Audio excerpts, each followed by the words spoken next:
So, may adlaw sa tanan. Good morning to each and everyone, especially to our viewers right now. Our topic today is about gender-based violence, survivor, victim, perpetrator, and human rights. So, first, I would like to explain about gender-based violence. So, gender-based violence is issue here in the Philippines that is very daghan na kaayong mga nahitaboan ni sa tibuok Pilipinas o dili lang sa tibuok Pilipinas kundi sa ato ang tibuok kalibutan. And angay ginato ning aksyonan kay if mas mudagan pa siya or mas mo worse pa ang gender-based violence, mas mudako ang krimen sa tuang lugar ug mas daghan ang magsakit. So, gender-based violence is one of the most widespread and human rights abuses but least recognized in the world. So, ang gender-based violence kay daghan na gyud kani siya nga record sa mga crimes not just in the Philippines but in the whole world. And it refers to any harm perpetrated against a person's will on the basis of a gender.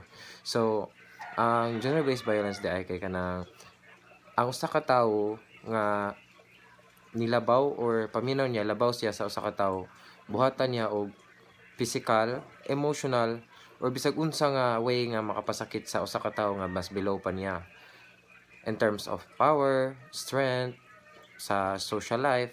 So, muna yung kuwan sa gender-based violence. And gender-based violence has devastating consequences not only for victims but also for society as whole. So, dili ra ay sa usa ka tawo maka-affect or kuan ang gender-based violence resulta but also sa atuang society dako kay siyang impact. So gender-based violence experienced by women and girls refers to battering of other forms of intimate partner violence including marital rape, sexual violence, dowry-related violence, female infanticide, sexual abuse of female children and household honor crimes, early marriage, forced marriage, female genital cutting, and other traditional practices harmful to women, sexual harassment in the workplace and educational institutions, commercial sexual exploitation, trafficking of girls and women, and violence perpetrated against domestic workers. So, ang kanang gender-based violence nga na kuan sa mga babae is grabe kayo kasagaran gyud nga mga naka-encounter aning gender-based violence kay mga bayi gyud kasagaran because they are ato lang itawag nga weak ang mga bayi moong mga dali kay sila makuan sa gender-based violence. And daghang klase nga kuan sa gender-based violence klase sa mga bayi nga kanang na violate or kanang mga na sakitan nga bayi like kanang sa ilahang marital rape mo na ikuan kusog kayo karon nga issue. And another is kanang mga sexual kanang intercourse sa trabaho kanang mapugos ang mga tao or mga bayi in terms of trabaho labi na tong mga nasa abroad or mga so-called OFW. So sila mo yung mga kuan kaya ng gender-based violence. So gender-based violence has consequences. So these consequences include serious, immediate, and long-term impacts on sexual, physical, and psychological health of the survivors. So, ang mga nakakuan ko no nakaagi na o kanang gender-based violence or nakuan na sila sa kanang ana nga murag na kaagi na sila og mga pangsakit, daghan kay nga epekto na sa lawas, sa physical, emotional, ug daghan pa nga mga lain nga epekto labi na sa katong mga na trauma or kanang grabe na kayo og mga naagian. So another consequences is unwanted pregnancy, complications from unsafe abortions, sexually transmitted infections or katong HIV, injuries, mental health, and psychological issues. So daghan kayo nga kuan ang kuan sa kanang gender-based violence, daghan kay ma-effect sa bayi or sa tao bisan sa mga LGBTQ. I know that some of LGBTQs experience gender-based violence. So dili patas ang pagtrato sa ila sa mga tao mo nang kasagaran sila gid mo maigo sa kanang pag-discriminate or pangabuso mo na ikuan kayo sa ato ang kalibutan karon. And another economic consequences include the cost of public health and social welfare systems and the reduced ability of many survivors to participate in social economic life. So, mawala ilang confidence. Mo na first gyud nga ato ang nabantayan basta maigo na or makanang nakaagi na og gender-based violence. So, grabe na kayo og mga experience ang kasagaran gyud bayi kun dili bayi LGBTQ murag panagsara sa laki but more on women gyud kasagaran ang gender-based violence. The next topic is about survivor, victim, and perpetrator. So, i-explain sa ato ang sunod nga reporter o kung sana silang tulo. And for short, kuan lang kanang verification or something like explanation. So, survivor and victim or perpetrator, kana silang tulo mo yung mga importante nga parts nga dapat natuong mahibaw-an aron kabalo ta unsa jud ang gender-based violence. Hello everyone. Now we will going to tackle about the survivor, victim, and a perpetrator. So first, let's discuss what is survivor. Ano man ang mga survivor or who are the survivors? So, from the term survivor, sila ang mga victims. They are the victims who live through an incident of gender-based violence. Sila ang mga biktima, sila ang naka-experience sa gender-based violence. For example, they experience harassment, discrimination, and also kanang arranged marriage where you are forced to marry that someone na dili unta kaganahan. So now let's proceed to the perpetrator. A perpetrator is a person, group, or institution that inflicts or supports, condemns violence or abuse against a person or a group of person. So kaning perpetrator, in other words, sila tong mga suspect. Sila ang nagbuhat. They committed a crime or a gender-based violence sa lain nga tao. It could be a group of people or an institution, rather. So, there are also a characteristics of perpetrator. First is person with real or perceived power. So, kasagaran sa mga perpetrator, kay kana dyan ng mga tao nga with a highest level or have the power. Kana mga dato gani. Yes. So my topic is all about gender-based violence, power, use of force, and consent. First, what is power? Max Weber defined power as the probability that one person or one actor within a social relationship will carry out his plan despite of resistance, regardless of the basis of which the probability rests. This means that there is a power to dominate, or usa ka person has the power to control or rule. Power and gender-based violence. Perpetrators can have real or perceived powers. Perpetrators is a person who carries out a harmful, illegal, or immoral act that can cause fear through threats, harming of the pets, or damaging of the property, and shaming. Real power, it is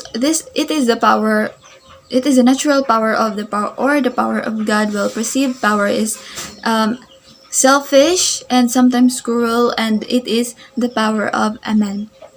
Examples of power and powerful people. First is the social. First of the social is the peer pressure.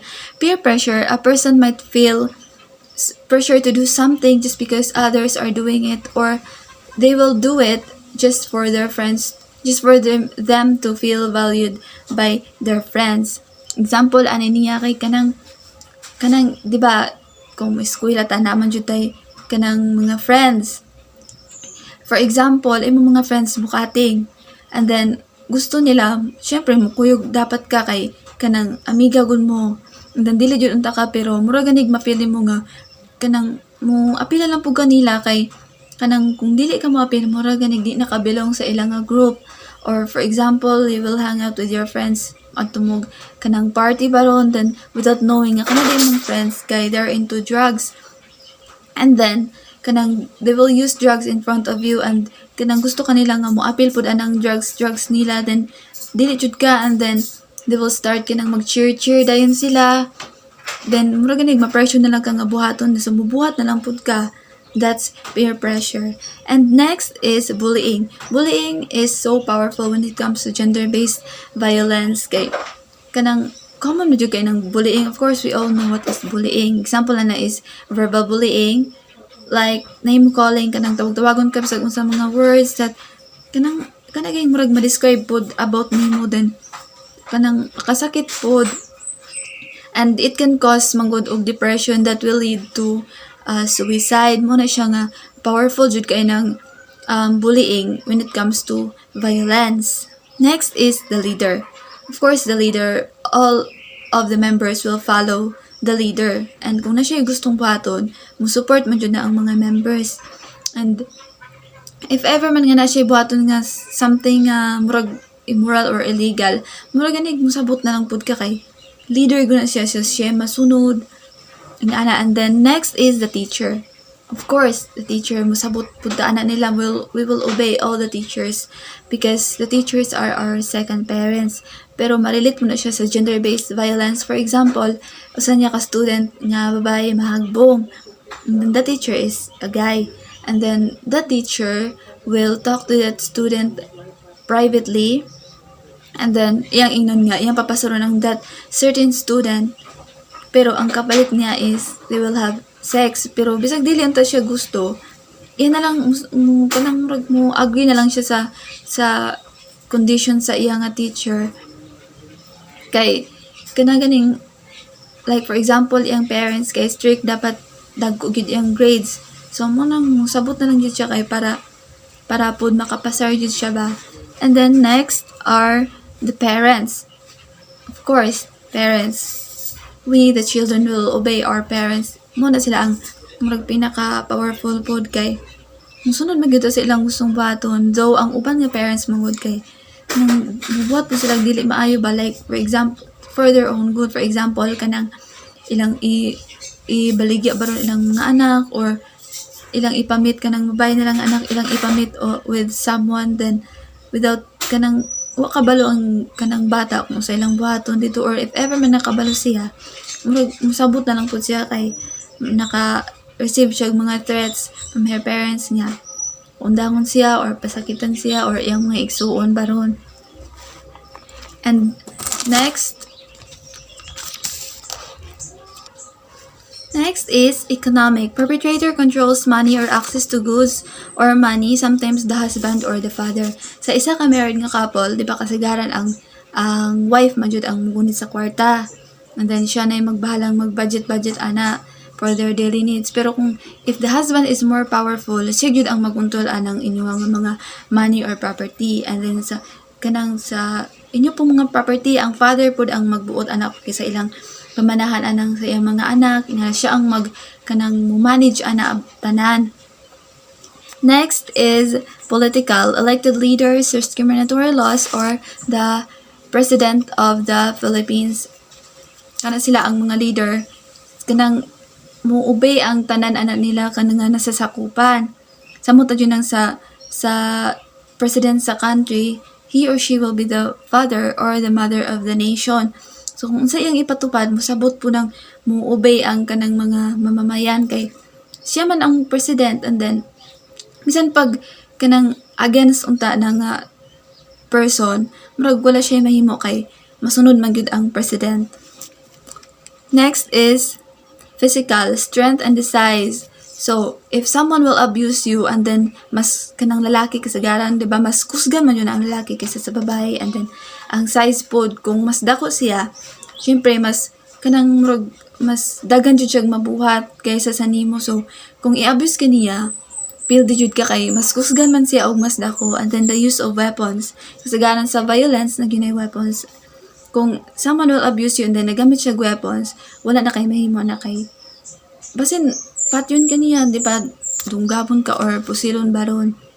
And then the soldiers and the police, kanang not all mapud kay daghan man pong soldiers and police nga kanang ganing tarong puda, pero namong uban nga mo abuso pud, mga abusado pud, and then kung if you will be abused by them, mas kuan man na sila og strength good, and then they are well trained, so mas mas mag-dominate jud sila. And then the robbers kanang mga kawatan, kung kanang nay usa ka balay nga ilang kawatan, if ever nga masakpan sila sa tag-iya, kanang syempre na sila dala nga mga weapons para lang gyud makakawat sila or makatakas sila bago sila mapriso. They will use their strength or force or their weapons to kanang murag self-defense pud nila ba para makatakas sila. Next is age-related. Often, the younger and the elderly have the least power. So, kanang mga mas batanon o kanang mas tigulang kanang raganig mga senior citizen na, mas hinay na gina sila. So, kung mahimo na sila, kung naay mo abuse nila, mas dali na nang buhaton atong ni abuse kay gamay naman na lang na sila og strength compared sa kanang sakto pa ang edad ba. Then, kung na jud sila buhaton, mas masaksid jud sila sa ilahang gustong buhaton nimo nga abuse kay hinay naman ka sa mutagin ng mga senior citizen na dali na kayo na silang masakitan or kanang daga na kayo ng sakit sa ilang mga lawas. Power is directly related to choose. The more power one has, there are more choices available, and the less power, the fewer choices available. So kung mas dako imong power, mas daghan makang mabuhat ana good kay compare kung gamay ra imong power, murag na nay limitation sa pwede nimo nga mabuhat. So kung dako po kag power, wide pud kay kag pwede nga mabuhat ana. Unempowered people have fewer choices and are more vulnerable to abuse. Unempowered people sila nang kanang murag wala kay sila mabuhat para sa kanang ilang kaugalingon, murag may mubo kay ilang confidence, then kanang murag pasagdaan na nila bisag bahalag apak-apakan sila sa ubang tao kay unempowered man sila mo nang abusuhon po na sa mga kanang mga powered people mo nang kanang pasagdaan sila buhaton anang certain nga person, mas dali nilang mabuhat ng abuse towards that person kay unempowered man na siya. Gender-based violence involves abuse of power. So, if a person kanang na siya power, murag na siya kanang ma-feel niya nga superior siya sa tanan mo nang iyang abusuhon na iya nga power, and there comes the gender-based violence na. Mas dali naman niyang mabuhat kay naman siya power to do so.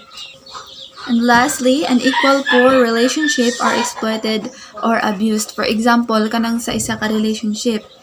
Like, for example, ang male, siya ang mas powerful. Walay mabuhat ang female sa kung sayang gustong buhaton.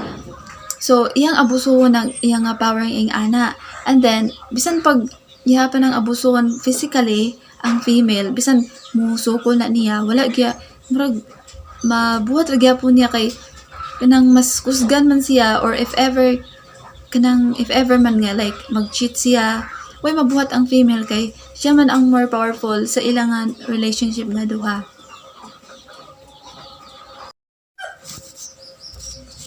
Next are the gangs. So, ang gangs, kana po sila mag-cause sila mga violence dayon kay inang uban manggod nga mga hambugiro kaayo, murag mangita gid sila gubot ba rin.